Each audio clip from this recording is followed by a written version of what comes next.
So I got started at Northwestern Mutual by being in the marketing class at Whitewater, and it was actually Jimmy taught it at the time, but Todd and Scott actually came in to do a class talk, and I was really intrigued because I had just got out of a different internship where I was doing sales, and the idea was you could sell for a company that has an immaculate reputation, be able to be in the financial planning field, which was my major. So I went on immediately and applied, and the rest was history from there. I was pretty similar. I was in a finance certificate. I'm not sure if it was AMA related or not, but they had somebody come in and talk, and they ended up reaching out to me, which I thought was cool. And I was only a sophomore at the time, and first couple summers went pretty good. So I was an intern for 3 years, which was fun. And it allowed me to, really set the platform for where we're at today, full time. Mm-hmm. You look back, and even in our career, every place I've worked at before has been a catalyst to get me to where my practice is today, whether they became clients or advocates or whatever it might be. So having a strong reputation, a strong relationship with everybody you can, I think is critical, really. Best advice too, don't feel like you have to stay at a certain job. Don't feel like if you get into a career, you start something just because it was your major or because you got an amazing offer out of college. Don't stay there because you hate it, right? Find the thing that you really love doing and really search till you find it, right? No one should have to make a lifetime or lifelong commitment when they're 22 years old. So keep looking until you find the right occupation And culture where you're at. Mm-hmm. I have a lot of physician clients that don't like one hospital and then they move and they like the next one. So, It's really find what you like doing and don't stop search until you find that. And once you do get there, make sure it's a place that you like coming into work every day, and the people you're around. Mm-hmm. So I'd say I like Northwestern Mutual for two completely different reasons. The first one would be on the corporate side. Obviously Fortune, 100 company and obviously huge name in the Midwest, and really the highest financially, rated company pretty much out there. And so that helps me at a young age use them as my backdrop. If I'm going and talking to a 40, 50, or 60-year-old about their money, even though I'm a younger guy, I'm able to say, hey, I got a company that has, tons of years of experience and has been through everything. And by the way, they're, probably the most financially stable company in the United States. And so that's the first reason, is just the company as a whole does a lot of the work for you on the branding side. That part's done. As far as, and my real favorite reason I like working here is the people. And not just the people where I'm at in Janesville, Wisconsin. I got people like Kyle, who's from Delafield, and we're still best buddies. And then the other cool part is Northwestern really does an awesome job of connecting you with people like yourself around the country. So you're able to go meet and have relationships with people that might have the same struggles on a daily basis as you, and there might not even be anybody in Wisconsin that has the same problems as me, but somebody in Atlanta or somebody in Colorado might have that. So I think the coolest part is the people, the connections you get to make, and I'm still a younger guy, but I've been here 6 years now, and it's pretty crazy over the years on how close of a community, I guess you could say, we have as an organization. Yeah, this is a long answer. There's so many directions you could go, but I think for me, when I think about my own financial planning, I'm the type of person that values security a great deal. Right, I'm not really a massive risk taker. I don't like to swing for the fences. I don't even own individual stocks, right? And what I love about Northwestern Mutual is that there really is a dedication, a commitment to security. So first thing, being a mutual company, that means that on the insurance side, right? They've been doing that since before the Civil War started, if you can even imagine that. So they've been through the test of times, the Great Depression, the '87 recession, the dot-com bubble, '08, and now what we're going through today. So they've been strong through each and every one of those economic climates, and you know they're going to continue to do so. The financial strength, Dave says, is a huge point. AAA financial rating, you know that they're going to be there to pay claims when loved ones pass away, to pay out disability claims, to do the things that they promise they're going to do. But then you talk about the wealth management side, right? Because that's what we're doing as advisors, is combining risk protection on the insurance side with strategic wealth accumulation. Making sure that people can retire. They have a distribution plan. We're not just helping people accumulate money and collecting nice fees off that. We're also helping them take the dollar amount they start with to make sure there's as much left when they pass away as possible. How do we create that income every year, maximize Social Security, reduce their Medicare costs, maximize their monthly income? Really, really important things that are just, for lack of a better term, they're being neglected in the marketplace right now. But there's a focus on security. We're protecting our clients against market risk, against tax risk, and against inflation risk, all simultaneously. I guess that's what fires me up every day, is just, and also to know the mutuality of the company, that they are in business for the shareholder. So what does that mean? That's kind of a fancy term. It means every single dollar of profits is paid by law. It's required to be paid back to policyholders in the form of dividends to clients of Northwestern Mutual. So the company makes, it pays out $6 billion in dividends here in 2019 last year. That's insane, right? To think about $6 billion, all their profits being paid right back to the policyholder. Pretty exciting to think about, especially if you are a policyholder and you look at those dividends come in every year.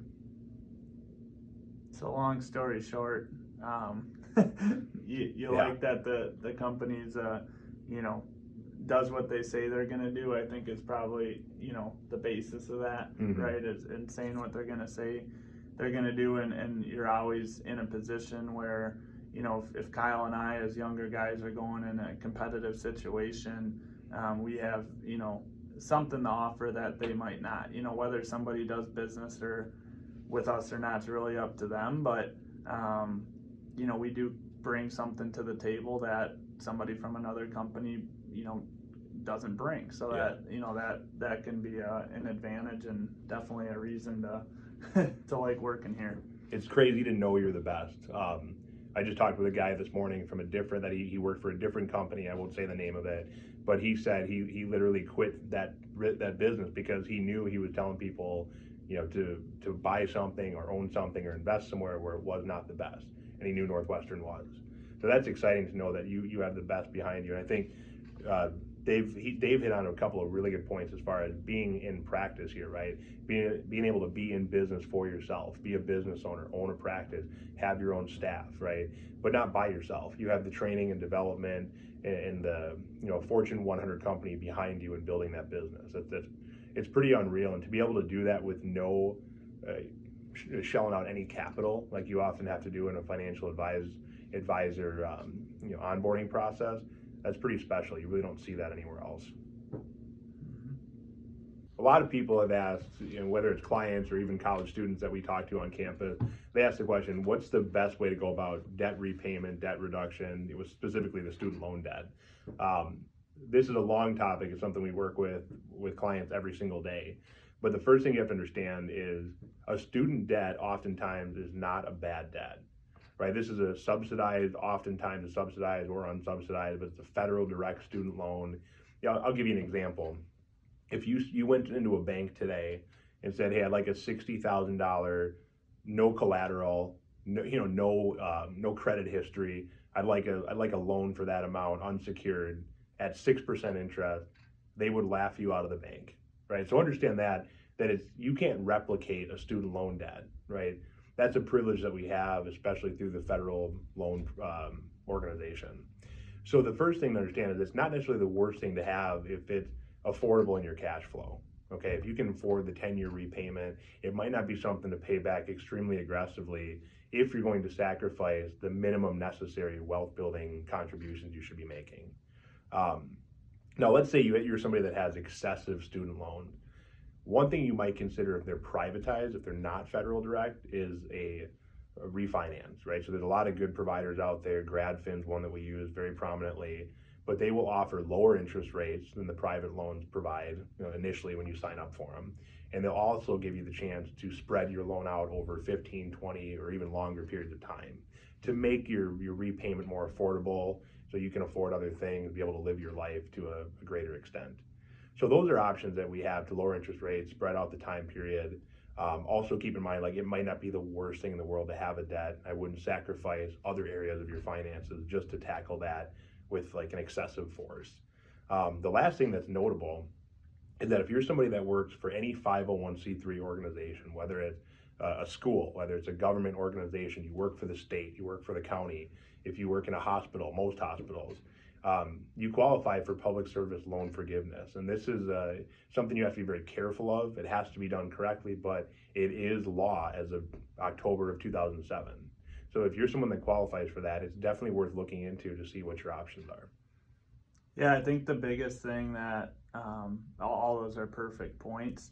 One thing that we really look at with clients is making sure that they're not sacrificing, going crazy, paying off their debt, because no one likes debt. But we don't want to sacrifice lifestyle to an extent, and we don't want to sacrifice our other areas, as Kyle was saying, like saving and investing, right? Because we all know that if you're just paying down the loans, then you're not building money on the other side. So it's not one's better than the other. It's really just making sure you find what's comfortable for you.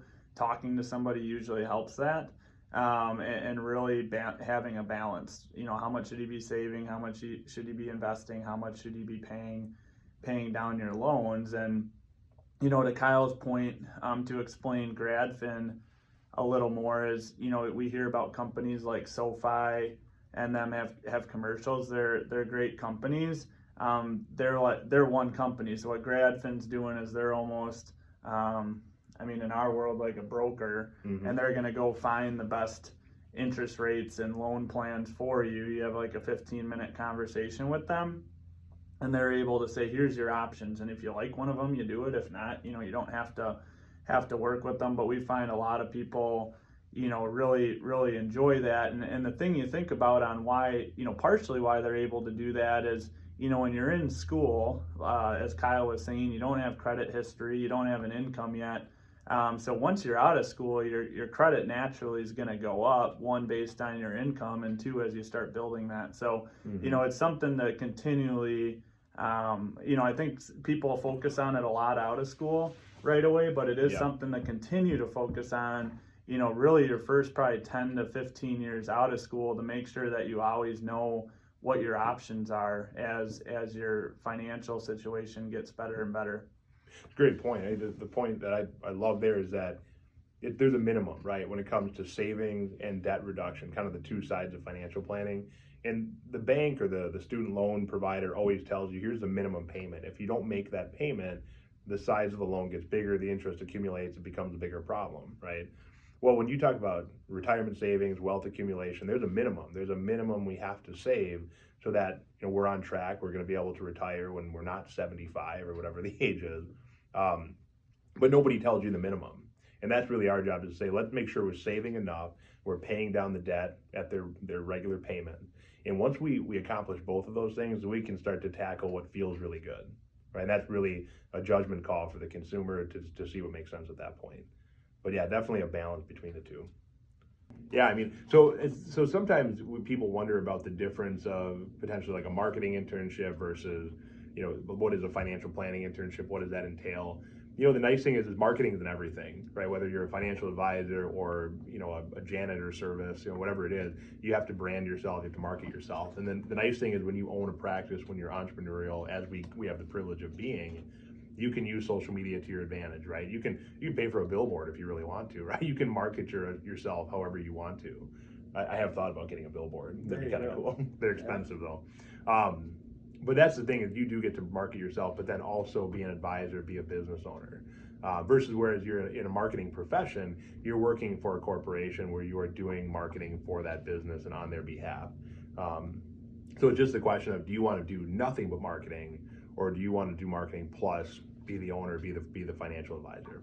Yeah, I would say whatever, internship that person is ending up at, and if it has some insurance aspect tied to it, really that's the difference, right? So I'm a financial advisor, and I was a finance major, and one big thing I had to realize was how much marketing my job has in it, whereas somebody else, the guy who owns my office, Scott, I think he was a marketing major, and so it might have been vice versa for him, right? As he really knew how to get out there and show people what he had to offer, and he was probably learning more of the the financial aspects of things as he first started. So you can be successful coming from whatever. I think marketing's an awesome major to have, just because really, like Kyle said, you're marketing every single day in everything you're doing, and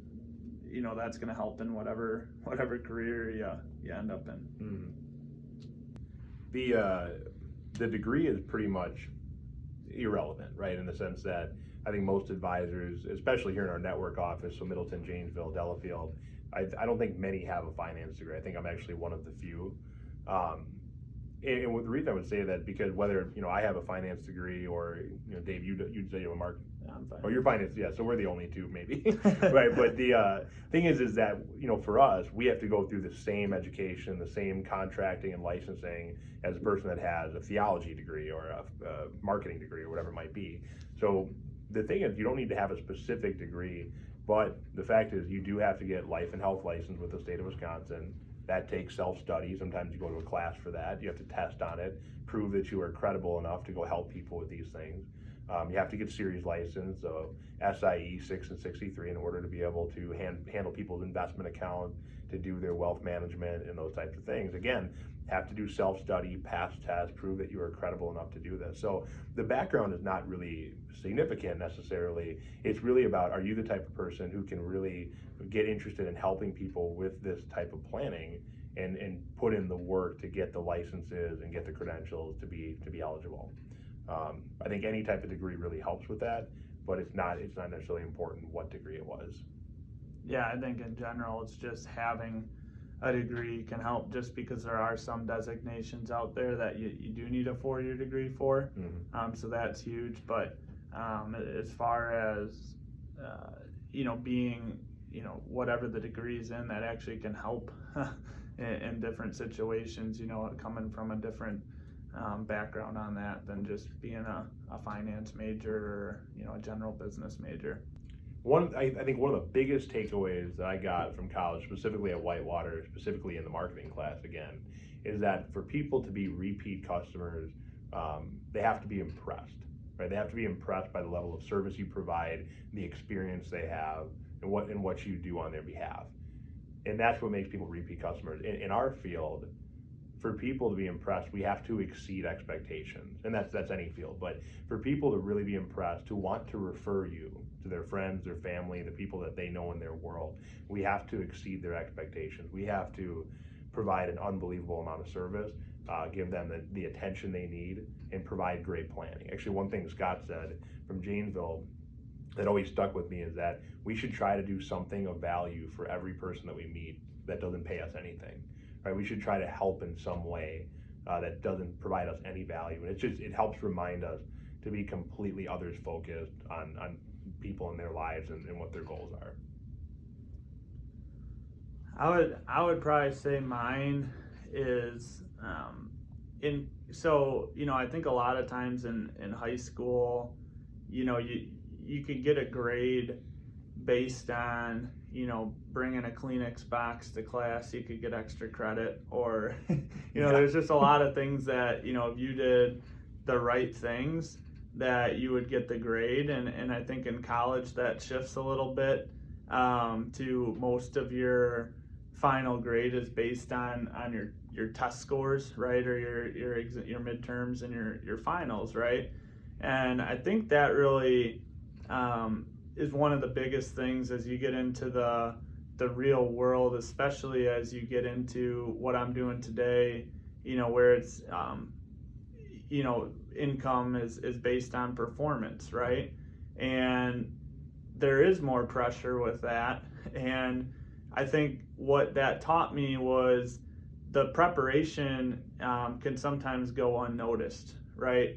You can study as much as you want for a test and get an A, and somebody could not study at all and get an A, but you guys had the same score and you're going to get the same result, right? And so that could be the same with what me and Kyle do today in the real world, right? If he's more talented than me at something in our profession, or he has a network that I don't have, I might have to work a little harder to get the same results as he's doing, right? So if I know that Kyle's talking to this many people and he's getting these results, and I'm not in that market, I might need to talk to 3 times the people he's talking to be able to have the results he's having. And so I think that's the biggest thing, is that work ethic is what drives the result, and it's about the process. It's not about the result, and it's finding what you need to do